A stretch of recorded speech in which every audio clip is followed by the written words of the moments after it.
Everybody's got a voice, and people need to use that voice.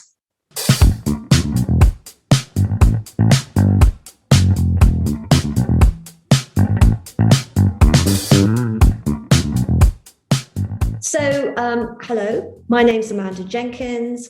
I'm Chief Impact Officer at 10x Banking and also Head of Inclusivity. At 10x, we're a technology company. Our mission is to transform banking, make banking at least 10 times better for banks, for customers, and for society. I started out my career working at Lloyd's of London, which is an insurance market. And then in 1993, my husband was offered a job in America, in New York. So he was actually going backwards and forwards for about 9 months. And we had very young children at the time. So I decided to take a career break for the summer to sort of see what New York was all about. So I took over my 2 young children. And then the last week when we were due to come home, my husband was offered a permanent job in New York. And we thought, let's go for it. We had no thoughts about living in America, but we thought it will be an adventure. We'll do it for a year. And we actually ended up living there for 13 years. So we very much became assimilated into sort of the New York culture. And, you know, we all acquired American accents. We ended up sort of celebrating Thanksgiving. We had a lot of fun. And it was a wonderful experience, really getting to sort of see, as I say, the culture of New York, but also very quickly, you could see the inequality in New York. And I really saw this firsthand. There was a local school just around the corner, which was called PS 169. And this school was formed from kids who were bused from the 5 boroughs of New York.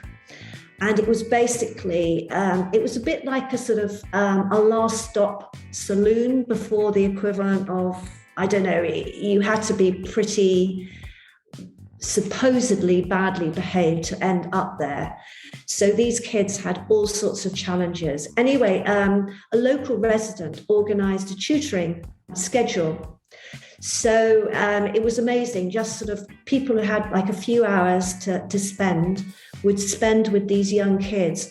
And I really got to hear and see what an effect challenges and how people have grown up, or for instance, the inequality, which can often even start before conception.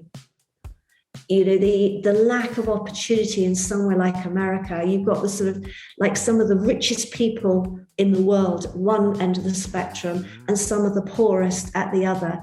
And it taught me a great deal. And that really started my mission to do what I could to level inequality. I spent a lot of time working with various charities. I've also been on boards. And then when myself and my husband started 10x Banking 5.5 years ago, it gave us a wonderful opportunity to actually create what we call employability initiatives to give young people opportunities to actually come and work at 10x. And we started off having a relationship with a local state school. Then we started with work experience, just like talks, and, you know, just inviting young people into our office. And then we have 2 one-week sessions of work experience every year. Last year we had to do it virtually, but next year we're hoping to do it in person. We also have apprenticeships, which we want to expand. We just started our second grad program, and also we have an intern program. At the moment we have 4 interns, soon to be 5. First of all, you know, you've got to identify your passion and follow that passion. And of course, the great thing, there is so much online these days. You know, just sort of, you know, dip your toe in and just sort of find out, look, learn, and approach people. Because, you know, I find, you know, even at my sort of part of my career, that actually if you sort of reach out to people and say, please could I pick your brains, please could I have some time with you, please could you give me some advice, Very, very, in fact, I can't really think of an occasion when somebody will say no. They might say, oh, I'm super busy. Could I do it at a later date? But very, very, very rarely will people say no. Ask for help. Don't be scared of asking for help or advice. There's a lot of pressure on young people these days to have it figured out. I know even at GCSE, you're supposed to choose your GCSEs, but you're supposed to sort of think about, have chosen your A-levels as well, and maybe what you're going to do at university. And then maybe, if you want to do medicine or law or something, you should have that figured out. There's an awful lot of decisions. And I think certainly, my peers, my friends, very few have had a straight path. That everybody has sort of maybe, the road, the journey has been a bit rocky. The road, maybe needs a bit more tarmacking in places, or maybe a few curves, or there might be a break. You've just got to go with it.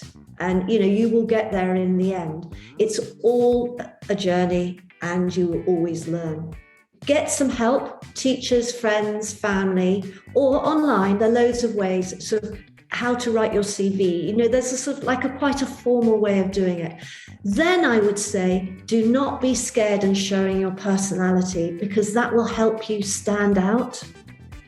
And, so there's sort of some things on your CV that you've got to put on, like the GCSEs, your A-levels, if you've done them, or, maybe hobbies. Hobbies is where you can actually show what you're interested in, whatever, if it's, I don't know, cooking, going out, being with friends. You've got to really try and think what words would show what sort of person you are, what will make you stand out from everybody else. And, maybe think about your skills. Are you good with people? Are you a team player? Think about those words that will sort of really describe you accurately, but also make you stand out. Don't feel you have to go for the same words as everybody else. Really sort of put some thought into it. Then show it again to your friends and family and say, what do you think? Is this accurate? And it might take a few drafts until you get a really good CV. And then, as I say, when you're applying to something, do a covering letter. Again, check the website, check the job advert, and maybe show in your CV, or definitely in your covering letter, that you have read the website. Make sure you get the names spelt correctly of the people you're applying to, and do a spell check, a grammar check, and obviously friends and family can help you with this.